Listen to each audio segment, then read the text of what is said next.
the scintillation wire disconnected from the input, plug it into the oscilloscope. And what range are we looking for? 50 millivolts.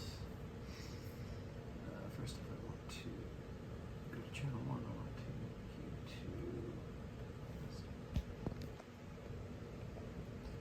There we go. We should be at 50 millivolt on a time scale. 10 microsecond per division. Okay, so each of these boxes is 10 microseconds in time. So the whole thing is about 100 microseconds long that it's scanning through repeatedly. Trigger. To go to falling. So the oscilloscope looks for a change in voltage, and you have to, there's always noise, right, in everything. So if you look at, there's a bunch of background noise there. So we don't want to look at that because it's not important to us. So we set the trigger, basically it's looking for the voltage to drop below a certain threshold. So that's what I'm setting here. Okay. And then we turn it on.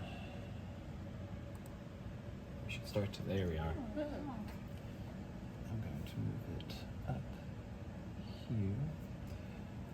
And let's set the trigger level a little bit lower so we can consistent. Actually zoom out. So this is picking up the electrons as they fly in. And again, this is 100 microseconds, and it's flickering. So like, this is all happening very fast. There's a lot of electrons coming in there. And if I were to say, let's decrease the voltage, that peak should start to go a little bit lower because the energy coming in from the electrons is lower.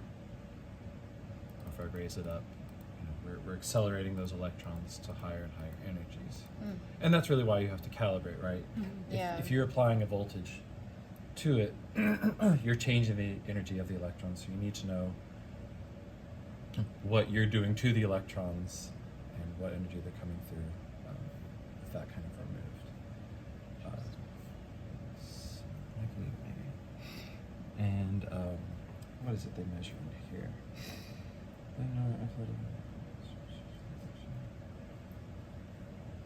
So yeah, the how tall this is actually based on the number of electrons coming through the tube.